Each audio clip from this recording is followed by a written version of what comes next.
cutie patooties. So Rakshabandhan is round the corner. आणि आपल्या भावांना काहीच क्ल्यू नसणार की आपल्याला काय गिफ्ट द्यायला पाहिजे.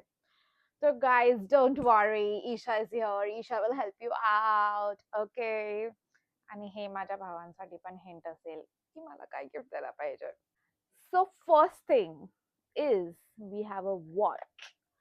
So we will know it's time to irritate my brother. It's time to annoy my brother. It's time. आता तो झोपला असेल त्याचं खाणं मी जाऊन खाऊ शकते जे त्यांनी लपवून ठेवलंय. सेकंडली एक परफ्यूम सेट. जेव्हा पण आम्ही तुमचा टी शर्ट वापरू तुम्हाला कळेल ते आम्ही वापरलंय आणि तुम्ही ते आम्हाला देऊन टाकाल हमेशा हमेशा केले.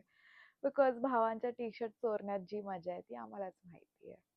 And lastly, the amazing product which will contain her anxiety, her depression, her trauma, her everything, because a girl carries her whole universe in a bag, that too a customized bag with her name on it. आणि अजून पण काय options असतील तुमच्या माइंडमध्ये तर comment section मध्ये टाका आणि तुमच्या भावांना पण टॅग करा ताकी त्यांना कळून जाईल मला हे पाहिजे. Guys, grab the opportunity, do it. Bye.